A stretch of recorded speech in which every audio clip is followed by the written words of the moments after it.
everybody. So I just want to do a little kavanah for talit and tefillin. So if you have your talit on already, that's great. But if you don't, I'm just going to put on talit together. And Reb Zalman said yesterday how beautiful it was to see all the rainbow talitot. And it is very beautiful. But I just wanted to another perspective on talitot. Good.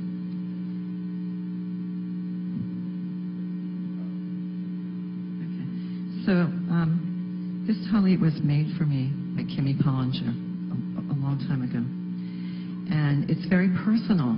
And so when I put it on, it really has a very deep personal meaning to me. So I would say if you have the opportunity to either make or have made a personal talit, that's really special. So I just wanted to show you my talit.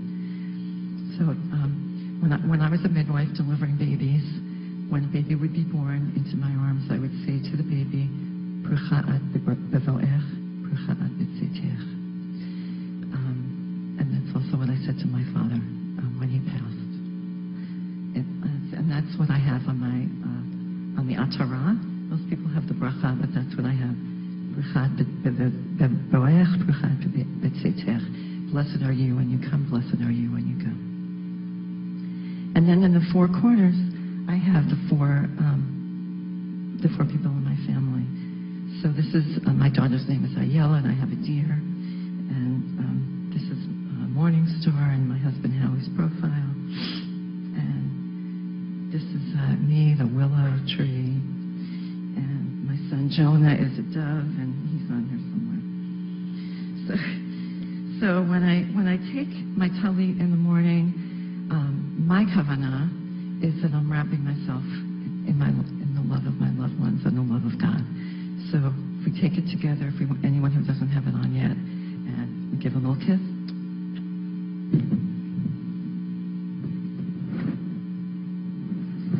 And I always take a moment inside here where I just feel like I'm covered with my blankie and quiet with God and with the universe. So I say, Baruch atah Adonai Eloheinu melech haolam, asher kidshanu b'mitzvotav v'tzivanu v'hitzatef b'tzitzit. And then we take the four corners together and we bring together the four worlds, the four corners of the earth, the four people that we love, all the fours that we can think of. Here's my son Jonah. So then, tefillin are so special for so many reasons. And there was a midrash that when Moshe came down from Har Sinai and the horns of light were coming out of his head, that he had tefillin on. These tefillin that I have, I just inherited from my father. But what my husband Howie said to me this morning at breakfast was just really beautiful about the imperfection of the perfection of the imperfection. So as women, most of us didn't get tefillin when we turned bat mitzvah. And if I had, I would have had those tefillin, and they would have been very special to me and reminded me of my bat mitzvah and all that. But here I got to inherit, before my father passed, I was using the tefillin of Howie's grandfather, Rabbi Morgenstern, which was also very, very holy tefillin. These tefillin my father put on every single day of his life. So when I put them on, I'm getting his energy. Really special. So we start with the Shel Yad. And I just want to do this little kavanah that when we have these sacred tools that we've been given by our tradition and our holy wise ones, it ties us not only to all the Jews in the world that are putting on tefillin at the same time, but to all the Jews who ever put on tefillin.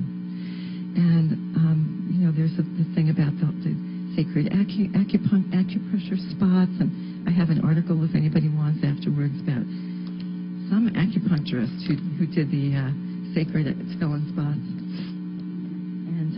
And the rabbis say it combines the mind, the heart, this one's by your heart, the body, and then I think when you have the tzitzis in the other hand and the tefillin in this hand, this is the soul, and we put it all together, it's like holding onto the brains of the universe. Okay, so we take out first the shel yad, and that's the one that has more string to it. So if anybody hasn't done this, and it's the first time, this is a very holy moment, and we'll do a shechiyanu at the end, okay? So you take it off, you open it up, and this is called the bayit, the house, you give it a little kiss. Inside here, inside the bayit, who knows what's in here? What prayer? The Shema.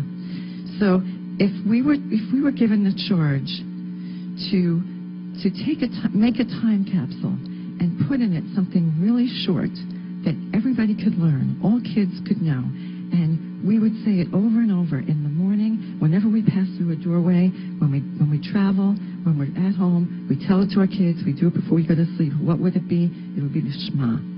We're all one, and what is the one? The one is love. Like Rabbi Levi was saying yesterday, God, the way I see God, is the flow of love that connects everything and enlivens everything in the universe. And that's what the tefillin does. That's what the tefillin reminds us. And Reb Zalman talks about foreplay, that we don't just jump into prayer. We need to prepare ourselves. And part of the foreplay is the sacred bondage of the tefillin. And this ties us to God and to our people and to our tradition and to that flow of love. This is what it's about. It's all about love. So we take the shel yad and open up the little knot and put it on so that this piece that has a little thing to it goes down. And if you don't get it exactly right, that's okay too. So you put it like this, and then it tightens around the back. And I'm just getting used to my dad's tefillin. It was Pesach, we didn't use them, and then I was in an Orthodox shul and I couldn't use them. So I've only used them a few times. I'm just getting used to them. And so you wind it so that it holds, and then on the arm we do 7 wraps. And you can count 1 to 7. You can do Abraham, Yitzchak, Yaakov, Sarah, Rivka, Leah, and Rachel. You can do Roy G. Biv if you want to be wrapping a rainbow around you. Red, orange, yellow, green, blue, indigo, violet. So the rainbow themes.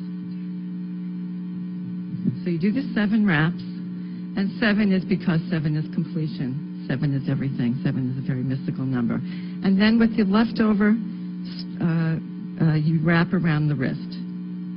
And you tuck in so it doesn't bother you. Baruch atah Adonai Eloheinu melech haolam asher kidshanu b'mitzvotav v'tzivanu al lahaniach tefillin. Okay, thank you. Okay, then the shel rosh. Now the shel rosh, if you look carefully at the bayit, you'll see there are 4 lines. Because the shel rosh has every place that the Shema and Tefillin appear in the Torah, there are 4 places, and in the shel rosh, they're divided into little compartments, and each one is in a separate compartment. In the shel yad, the one by the heart, they're all together. So it's a lot. I mean, I could talk for a week on tefillin, but I only have a few minutes, so I'm just giving you a little taste. So you take the shel rosh, and the shel rosh goes right here on the forehead, between the eyes, at the hairline. And they're called totafot. We don't really know what totafot are, but they go right here. And then we take the 2 strings and they go down each side of our bodies. How am I doing? Thank you. And we say the bracha. And I'd like to touch this because I'm imagining the energy going from the front to the back. And when when I do this on my deck, when the sun is rising in the morning, I like to put the sun right here, so the rays of the sun just go right through my head, in the front, out the back, and then down each side of my body. So we say Baruch Atah Adonai Eloheinu Melech Haolam Asher Kitchenu B'Mitzvotav V'Tzivanu Al Mitzvah Tefillin, on the mitzvah of tefillin. Then we go to the hand and we wrap the hand. And when we wrap the hand, we say a bracha that goes like this. V'arastich li li'olam, I betroth to you forever. V'arastich li b'tzedek mishpat chesed v'rachamim, I am betrothed to you in justice, in loving kindness, and in womful compassion. V'arastich li b'emunah, and truth. V'yadat et Adonai. So those are all qualities of love. And the word v'yarastich comes from the same root as eros. So it's really in there. It's all about love. We're wrapping in love. So we take the tefillin like this, go around these two fingers, v'yarastich li v'olam, then this one finger, v'yarastich li b'tzedek mishpat chesed v'rachamim, v'yarastich li b'emunah, we come around the palm. And this part I always have trouble with. You're supposed to make a shin here. If you can't do it, it's okay. Just wrap it around your wrist. V'yadat et Adonai. Okay, so the winding? Okay, so, sure. Okay, so you have it around your palm. It's on these two fingers, the third and fourth fingers. Higher. Okay, I'm rising up, doing my ET thing. Okay, all right. So these two fingers, around these two fingers. Thank you. Then around the one finger, and then it comes down to the palm, and like this. And as you wrap the wrist, you're supposed to make a shin. Do you have anybody who has a shin? Hold your hand up. That's how it's supposed to look. And then when you have it all on, you take the tzitzit of your talit, and I just want to tell you, in my experience, when I do this and I have my tefillin on, and sometimes even when I'm unwrapping and I'm just holding on to the bite, these are the times when I feel like the insights, the visions, the angels, the connections really come to me. It's almost like Pavlovian, that when you get used to the routine of doing it, when you see the tefillin, when you feel the tefillin, even when you open the tefillin up and take off the covering of the bite, it connects you. It connects you. It's really, really powerful. So I bless you that anybody who hasn't taken it on, you don't need to take it on all at once. You can take it on for once a week or Mondays and Thursdays, or take it on slowly.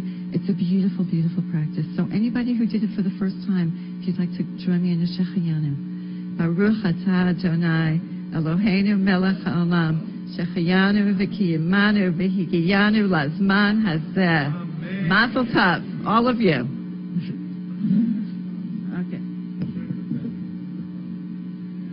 Thank you so much, Sue. Julie Denon, come on in. No. Julie and Karen, come on up now. Get your mic set up for yourselves. Yeah, you get that one. Karen will be in the other one, over there on the other side. Okay. I don't know how to do it.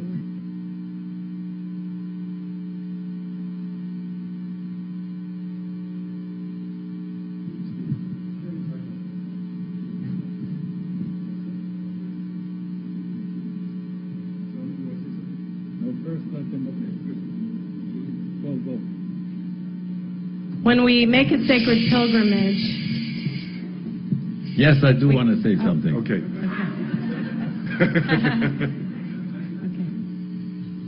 I would like all of you here, if you can, imagine yourself, take just 1 minute to imagine yourself sometimes next week, when you will take the tefillin out and you will put them on. And imagine how this would feel like for you.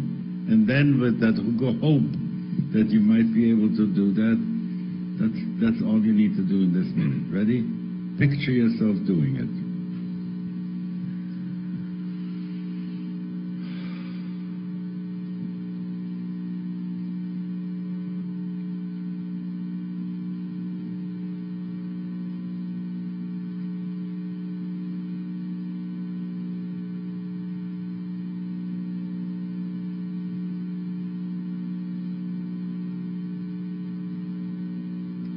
Amen. Amen.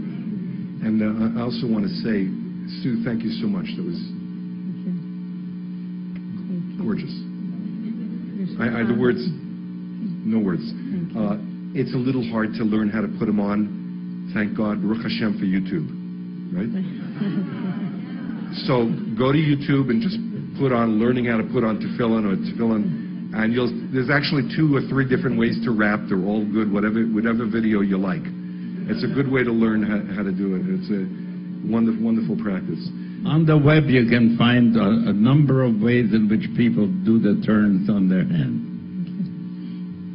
And I also like that you can wrap inward when you need to concentrate your kavanah inward.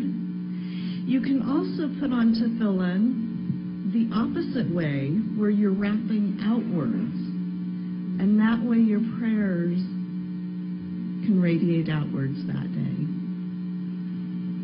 Thank you. Sometimes one of the dilemmas after we have a very high or peak experience is how to contain that energy and all those learnings and bring them home so they don't just dissipate. I know even when the kids come home from summer camp, they're in withdrawal. It's very hard. Of course, now they can be on the computer talking to their friends. And for us, sometimes we go home, our minds are expanded, our hearts expanded, and surprisingly, it seems to us that everybody out there isn't in the same state.